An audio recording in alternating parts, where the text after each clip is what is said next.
noches. Estamos en otro programa de Civilitas. ¿Cómo le va? ¿Qué tal? ¿Cómo va? Seba. Acá estamos un poco apurados. Hoy va a ser un programa perfecto para los que quieran trabajar, tengan o no tengan trabajo. Por eso nuestra foto es Queremos trabajar. Y Seba, esto nos abre un desafío que por lo que hemos estado viendo en la preparación de este programa, se vienen cosas muy diferentes. Justamente en esa línea lo que quisimos darle es una impronta optimista, propositiva, esperanzada, más allá de los enormes problemas de empleo y de desempleo que tenemos no solamente en Argentina, sino en la región.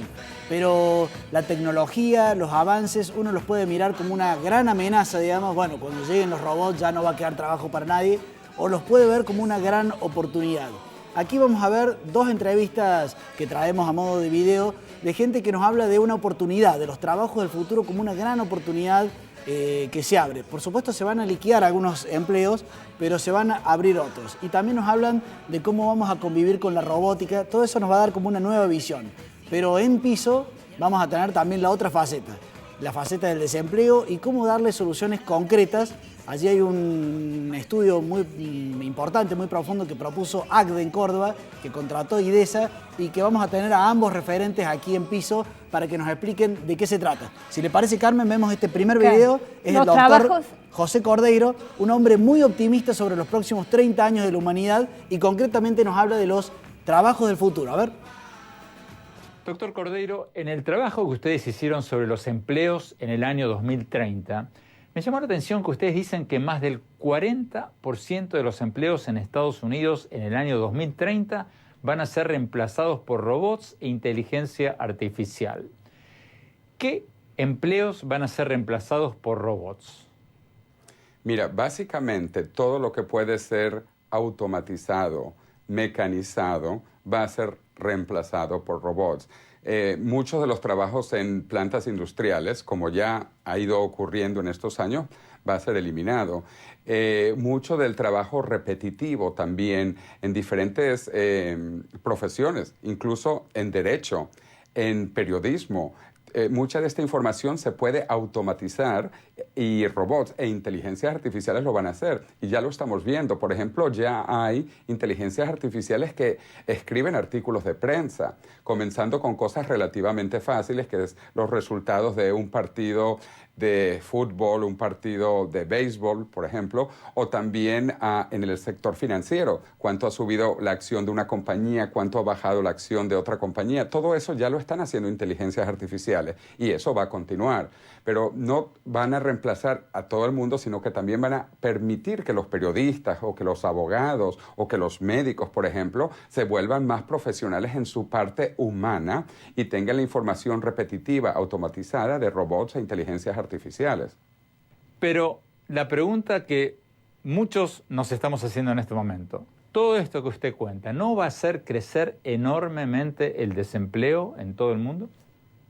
Se habla del desempleo tecnológico, efectivamente, pero es que la tecnología es verdad que destruye empleos. Y afortunadamente lo hace así, porque yo no quisiera ser agricultor hoy en mi vida, ¿no? Yo soy ingeniero y me gustan las cosas que hago en ingeniería, por ejemplo, ¿no? Entonces, en el futuro no va a haber los trabajos aburridos, los trabajos, repito, repetitivos, que pueden ser automatizados, etc. Entonces, van a haber cosas nuevas. O sea, la tecnología destruye unos trabajos, pero crea trabajos más interesantes. Y no solo más interesantes, sino mejor pagados. Y es la historia de la humanidad. Siempre hemos ido avanzando gracias a la tecnología y con trabajos mejor remunerados y adicionalmente trabajando menos tiempo. Si nos vamos históricamente, fíjate, hace 2000 años atrás no existía el fin de semana. Básicamente, todo el mundo trabajaba todos los días. Además que éramos agricultores, no existía el fin de semana en una sociedad agrícola. Se trabajaba todo el tiempo. Hace más o menos 2 siglos, con la Revolución Industrial, se formalizó el domingo. Y hace más o menos un siglo también se creó el sábado como día de fiesta. Ahora podemos tener quizás en 10, 20, 30 años vamos a tener el viernes libre también. Y quizás el jueves. Vamos a pasar entonces en los últimos 2000 años de ningún día libre, quizás a 3, 4 o 5 días libres. Esto es un gran logro gracias a la tecnología.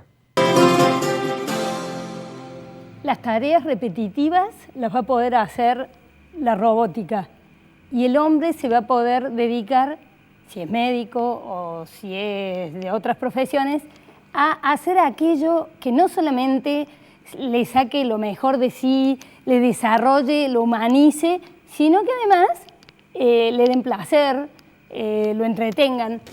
Si no nos ponemos con una mentalidad nueva a ver estos nuevos desafíos desde la universidad, desde las fundaciones, desde la ONG, cuando hablamos del trabajo, digamos, cuando hablamos de innovación, de cómo vamos a encarar desde Argentina los desafíos de la globalización, si no vemos un poquito de Oppenheimer cada tanto, capaz que nos quedamos como muy reducidos en un ambiente. Esto ya es la realidad, no es que va a haber robot dentro de 25 años, ya hay un robot. De hecho, un video que no pusimos ahora era un especialista japonés que hablaba él y después hablaba el robot al lado, igual a él, lo había hecho él mismo, o sea que esto ya es una realidad. En este segundo video y antes de la mesa, un gurú tecnológico del Silicon Valley, la meca del desarrollo tecnológico a nivel mundial allí en Estados Unidos, nos habla de la oportunidad que tenemos los latinoamericanos. ¿Qué dice él? En un momento todas las empresas se fueron a China, porque eran manufacturas, las zapatillas, las cosas, pero como el futuro viene por aplicar la cabeza, en América Latina, si nos organizamos y nos ponemos las pilas, hay una gran oportunidad para nosotros, así como para otros países, para India y otros países donde hay un capital humano importante, y nos da una esperanza. Veamos esto y vamos a la mesa luego, a ver. Razón por la que América Latina no podría ser la sede de centros de automatización para todas las Américas, donde podremos tener robots en México, en Perú, en Colombia, realizando estas manufacturas, y podremos tener expertos en América Latina instalando estos procesos de automatización, porque aún teniendo robots, todavía habrá que monitorear los sistemas. Eso se podrá hacer desde Ciudad de México o desde Santiago de Chile. No hay razón por la que tiene que ser realizado en India o en Estados Unidos. Bueno, muy bien, hemos sido suficientemente zarandeados con las nuevas tendencias, pero claro, la realidad nos afecta, la realidad del desempleo, la realidad de gente que no trabaja o que inclusive en algunos casos ha dejado de buscar trabajo porque ya no le interesa, porque ni siquiera lo tiene en la cultura, ya hace muchos años que recibe algún tipo de apoyo y se ha salido al mercado laboral. En Argentina, como ustedes bien saben, tenemos un grave problema con este tema. Hay una iniciativa que tomó ACDE, el doctor Carlos Kessmann. ¿Cómo le va, doctor? ¿Qué tal? Mucho gusto. Junto con la gente amiga nuestra de IDESA, Alejandra Torres, siempre trabajando en estos temas. Bueno, ACDE viene haciendo una tarea muy importante porque viene convocando a empresarios de Córdoba, a dirigentes, a la iglesia y a técnicos para marcar un poco la agenda sustentable, la agenda de largo plazo. Y uno de los capítulos que ha presentado es la cuestión de cómo encaramos lo social y particularmente desde la óptica de cómo dar más trabajo, mejor pago, formal. ¿Qué cosas tenemos que cambiar en la estructura actual para que eso se produzca más fácilmente? Antes de hacerles las preguntas, si les parece, tenemos un video, ¿no? A ver, muy corto. Veamos.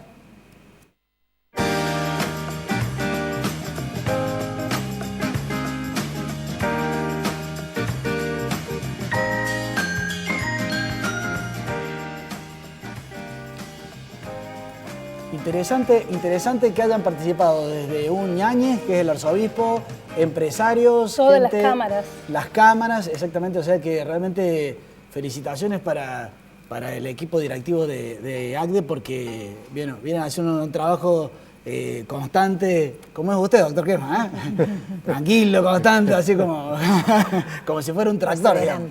Cuéntenos un poco el marco y luego le preguntamos a Alejandro sobre los detalles. Bueno, yo creo que es muy importante tener en cuenta que la realidad de la cual se parte, yo diría contundente, cuando ACDE comienza esta tarea en el año 2013, en acuerdo con el Arzobispado de Córdoba, se da lugar a una etapa de diálogo en el sector empresario. Tomando en cuenta que ya con los datos de la Universidad Católica Argentina, la pobreza, con datos no oficiales, superaba el 25% y se acercaba al 30%, o sea, entre 10 y 12 millones de personas. Entonces, con ese desafío, cómo derrotar a la pobreza, ACDE inicia una etapa de diálogo en el sector empresario que lleva a presentar en el 2014 3 informes estratégicos de largo plazo para la provincia de Córdoba, donde la preocupación central es cómo reducir la pobreza con trabajo digno. bueno, trabajo digno está definido por la OIT, está definido en la doctrina social de la Iglesia. La idea operativa sería trabajos de mayor calidad, mejor remunerados. Claro. ¿Por qué? Porque estamos generando trabajo, pero con remuneraciones por debajo de la canasta básica. Entonces, se aumenta el empleo informal generalmente, pero no se reduce la pobreza. Bueno, a raíz de eso, es de que entonces todos estos informes estratégicos generan un área colateral de importancia, que es cómo potenciar un mejor conocimiento para lograr esta cuestión de trabajos de mayor calidad, mejor remunerados. Bueno, no vamos a poder abordar, es un documento súper profundo, denso, que ya está, es posible acceder cualquier persona, cualquier institución, pero contanos, Alejandra, los principales datos. Yo les decía a ustedes fuera de cámara, al salir de esa reunión me dio optimismo, digamos, porque esto parece como que voy a decir, bueno, sí, pero reducir la pobreza dando trabajo es más difícil, pero de alguna manera ustedes fueron marcando algunos elementos que en el corto plazo podrían cambiar la realidad. Contanos, Alejandra. Sin lugar a dudas. Bueno, el documento parte de un diagnóstico de la provincia de Córdoba, elaborado en base a la encuesta permanente de hogares, en donde trata de caracterizar en qué situación está la población económicamente activa, la población en general, la población económicamente activa y las tasas de desocupación. Un dato optimista, como vos siempre decís, IDESA es optimista por naturaleza, y es que a pesar que los últimos datos de la encuesta permanente de hogares, la tasa de desempleo de Córdoba es una de las más altas, de 2 dígitos, al igual que Gran Rosario y Capital, la diferencia que tiene con el resto del país es que hay mayor gente que tiene vocación de salir a buscar trabajo. Y este no es tema menor. Uno de los temas preocupantes que uno mira en el contexto y que uno lo puede visualizar después cuando hacemos los análisis parcializados de determinados cohortes de poblaciones, es que hay poca participación de la gente a la búsqueda de un empleo, y eso sí es preocupante. Sí. Entonces hay que buscar todas las herramientas para lograr que los jóvenes, que estamos hablando de jóvenes, supongamos de 15 a 25 años, que estamos hablando de un universo casi de 600.000 y que tenemos cerca de un 20%, que son alrededor de 100.000 chicos que ni siquiera tienen interés de estudiar, ni trabajar, ni buscar un empleo, y que si eso lo sumamos a aquellos que solamente estudian, estamos en el orden del 60% de este grupo poblacional que no está interesado en salir al trabajo. ¿Cómo tenemos que hacer para motivarlos para salir a buscar trabajo? Tiene que ver mucho con lo que dijiste antes, por eso todo está relacionado con todo. Y tiene que ver con que primero al joven se tenga en cuenta las características especiales de esta generación, que son diferentes, y que tengan en cuenta incentivos para que ellos puedan construir su proyecto de vida en base a un pasado que no lo ha podido tener. O sea, estos jóvenes, lamentablemente, que viven en una situación de permanente soledad y como yo a veces digo, en las esquinas con la birra y el faso, como decía la película, son chicos que hay que ayudar a construir su proyecto de vida porque lamentablemente han nacido de familias durante años, estamos hablando ya prácticamente de una década y media, no han visto a sus padres o a sus hermanos a trabajar. ¿Como consecuencia de qué? De un clientelismo. Carmen, si le parece, a mí hay varias cosas. Yo pienso que para los dos la pregunta es si podemos hacer algo de lo que imaginan sin inversión en Córdoba. No, bueno, diríamos, lo que trabajamos con IDESA es complementario, porque los 3 informes estratégicos que se presentaron a los candidatos a gobernador antes de las elecciones en la provincia de Córdoba se concentran justamente en cómo lograr más inversión, crecimiento con justicia distributiva y superando la pobreza por vía del empleo productivo. O sea que estaban los 3 informes estratégicos y se pensó que faltaba este detalle que dice Alejandra Torres de, bueno, y a ver en el mercado de trabajo en detalle cómo trabajamos para facilitar eso. Por ejemplo, me gustaría dar un ejemplo, y te hago la pregunta, Alejandra. A mí me resultó muy decidor cuando ustedes dijeron las cargas sociales, que supuestamente es un elemento que ayuda a los trabajadores, en teoría, digamos. Ustedes dijeron, bueno, no solamente que no ayuda, sino que en el caso de los jóvenes, desalienta. Y ustedes tienen, por ejemplo, ideas concretas sobre ese tema, digamos. Sí, nosotros dividimos en 4 pilares fundamentales el optimismo. Se puede salir de esta situación de una tasa de desempleo del 10 y una baja tasa de participación. Y una es las instituciones económicas, que se la dejo a lo que el doctor Kessman sabe, que es mantener una actividad macroeconómica. Perdón, tenemos una plaquita del rombo amarillo. Sí. Ahora lo ponemos mientras vos seguís hablando. O sea, donde la actividad económica promueva la inversión, la generación, la instalación de empresas, contextos competitivos, empleos productivos, que es lo que señala. Segundo, las instituciones educativas. Esto es un tema clave. Las instituciones educativas no pueden dejar de existir. Que cuando trabajamos sobre la educación educativa, las instituciones educativas estamos hablando de que hay que trabajar sobre la educación de los 2 años, de los 3 años, de todo lo que es pre-kinder, mejorar la calidad de la educación y también instalar una cosa que nosotros llamamos, la digo rápidamente, que son las salas cunas, que son lugares en donde la mamá puede dejar tranquila y responsablemente a su hijo para poder salir al mundo del trabajo. Nosotros cuando analizamos el mercado de trabajo vemos que la mujer es uno de los pilares fundamentales para que salga y pueda encontrar un ingreso secundario para mejorar la situación de la familia. Claro. Si la mujer tiene estas debilidades o estos obstáculos que yo, mamá, tengo miedo de salir a buscar un empleo porque no sé qué voy a hacer con mi bebé, que lo tengo de 2 años o lo tengo desde los 45 días después de haber tenido el parto. Si se instalan salas cunas, como pasa en Chile, como pasa en Brasil, como pasa en Uruguay, realmente profesionales, en donde la mujer tenga la confianza de poder dejar su hijo, no como un depositario de chicos, sino que ese chico va a ser atendido, va a ser nutrido, va a ser estimulado, les vas a estar generando las oportunidades para que ese chico pueda pensar en el mañana, en ese futuro que vos señalaste del trabajo. Y vuelvo a pedir la placa, nos hablaste de las instituciones políticas, nos hablaste de las instituciones económicas, de las instituciones educativas, diste algunos ejemplos. Y te digo de las instituciones que lo que hace el mercado laboral, los jóvenes realmente tienen una resistencia muy fuerte en el ingreso, de hecho que se triplica su tasa de desempleo, y tiene que ver que evidentemente las cargas sociales actúan como un obstáculo o un impedimento a la hora de la contratación. Entonces nosotros sí proponemos que los 50 primeros meses de inserción de un joven en el mundo del trabajo sean sin estas cargas sociales, porque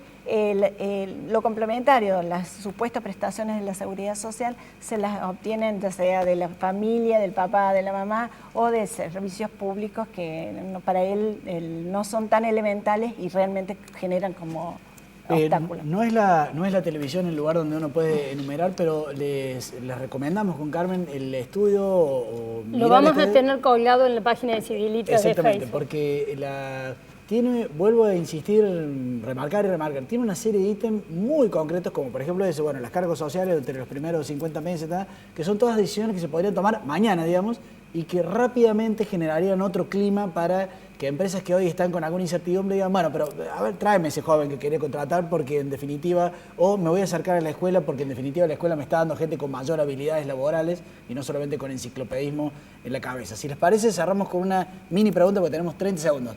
Doctor Kessman, la pregunta es, lo voy a llevar a una faceta espiritual, porque usted está llevando una tarea fantástica desde ACBE, pero la gente no está tan muy entusiasmada, como usted sabrá, digamos. Estamos viviendo estas elecciones con mucha decepción, con un poco de escepticismo.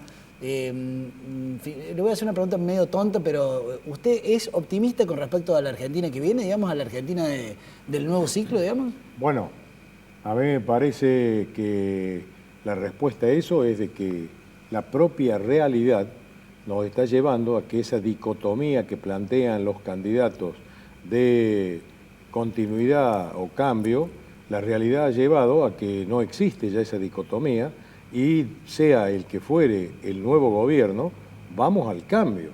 Es decir, esta política económica, o como diría Alejandra, estas instituciones económicas dentro de las cuales estaría la parte laboral o el trabajo, no resiste más allá de octubre y por consiguiente soy optimista en el sentido que la propia realidad llevaría, cualquiera fuera el nuevo presidente, a un ordenamiento macroeconómico, financiero, tanto interno como internacional, sin lo cual no hay política laboral y de empleo posible.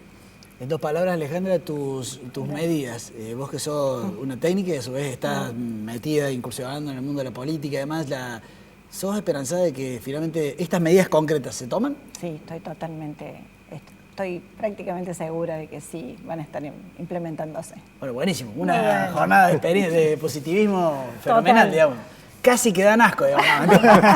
Y para hacerle honor a Jorge Colina, que fue quien presentó el informe ese día en ACDE, lo hemos traído en un video para hablar de el trabajo en negro, porque hemos dicho todo, pero no esto.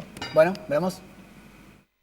De cada 100 ocupados que hay en el mercado laboral urbano, un 70% son asalariados y un 30% son no asalariados o cuentapropistas. Del 70% que es asalariado, el 32% es un no registrado. Y ese 32% es el dato que siempre publica el INDEC, trimestralmente lo publica. Pero ahí se queda. Y en realidad, cuando uno mira el 30% de los cuentapropistas, allí casi un 75% son no registrados. Son los taxistas, los remiseros, los vendedores, ambulantes, los pequeños kiosqueros. Pueden estar registrados como monotributista en cualquier caso, pero no cumplen regularmente con los pagos. Entonces, el 32% del trabajo asalariado que publica el INDEC, habría que sumarle unos 20 puntos más, que serían los trabajadores cuentapropistas. Entonces, de ahí es que se dice que en Argentina prácticamente la mitad de los trabajadores serían informales y la otra mitad formales. La regla es, en las regiones con menores niveles de productividad vamos a encontrar más informalidad. Y la productividad está muy asociada con los tamaños de las empresas. En los lugares donde hay empresas grandes tiende a haber más productividad y por ende más formalidad. En los lugares donde hay muchas empresas chiquititas es donde aparece la informalidad. Cuando uno mira la Argentina, se va a encontrar entonces que la ciudad de Buenos Aires y la Patagonia tiene bajos niveles de informalidad. Y en cambio en el norte argentino, de Córdoba para arriba, ahí es donde prevalece muchísimo la informalidad. Ahí es donde la informalidad incluso puede superar el 50%, llega al 60%. Para el individuo lo que trae son situaciones de trabajo deterioradas. Es decir, un trabajador informal generalmente trabaja menos horas de las que quisiera, tiene salarios por debajo del salario mínimo legal, es más, el salario horario por debajo del salario mínimo legal. Entonces, la verdad que es un trabajo que no le alcanza. No se mejoran las situaciones de la informalidad tratando de formalizar a la fuerza, porque el problema de la informalidad es que tiene baja productividad, entonces el salario de él no da para cumplir con todos los costos que tiene ser formal. Lo que hay que hacer es revisar los costos de la formalidad, en particular el tema de los tan altos impuestos que hay que pagar para tener un trabajador en blanco. Y por el lado de cómo le pega a la economía, es obviamente que empleos de baja productividad implica que hay gente que está desaprovechada, es decir, hay gente que en empleos de alta productividad podrías producir más, ganar más, consumir más, tener mejores expectativas y progresar. El progreso social se logra cuando la totalidad de la población o el 90% trabaja en empleos de alta productividad. Pero para que haya empleos de alta productividad tienen que haber muchísimas más inversiones de las que hay en Argentina. O sea, hay que multiplicar las empresas grandes en Argentina, cosa que en los últimos años no hemos hecho. Al contrario, hemos como expulsado a las empresas grandes y siempre como un encariñado con la pequeña empresita, cuando en realidad la pequeña empresita es una cuestión de subsistencia. Una reflexión de marco y de carácter personal. No involucro a todos los miembros de Civilitas en esta reflexión. Si uno encara soluciones al grave problema del desempleo o del empleo en negro en Argentina, lejos de ir por el camino tradicional que es más regulación, más trabas, más condicionantes, hay que apostar claramente por el camino de más libertad, más flexibilidad, más adaptación a cada región, porque no es lo mismo cuando se arreglan sueldos en Capital Federal que cuando se arreglan en la ciudad de Cruz del Eje, digamos.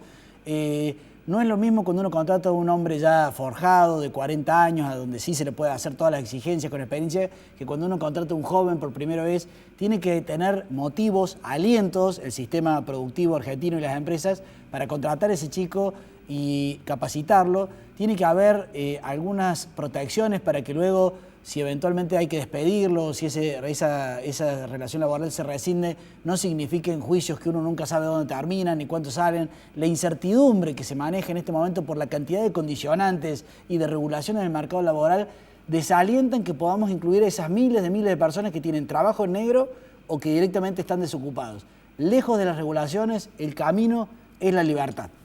Dos buenas noticias o dos pedidos para que tengamos buenas noticias. Una es a los empresarios o a la gente que tiene platita guardada. Es un pedido que le inviertan acá, en Córdoba, porque eso es lo que va a motorizar y va a ser la palanca a todas las ideas de Kessman y de Alejandra Torres. Y a los jóvenes, cuatro recomendaciones casi de madre. La primera, estudien con ganas, estudien algo, recíbanse de algo.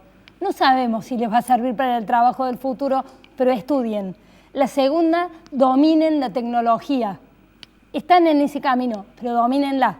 La tercera, aprendan inglés también para ser bilingües. Y la cuarta, viajen. Todas son buenas noticias.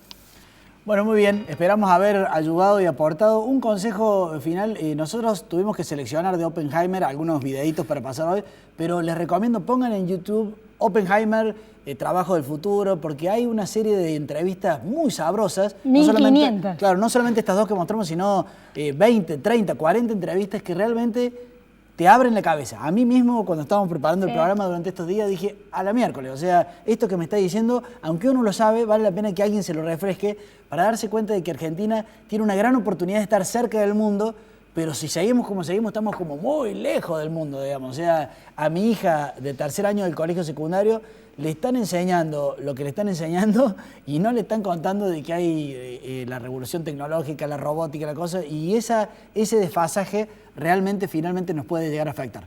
Gracias. Nos volvemos a encontrar el martes que viene. Esperamos contar con ustedes. Chau.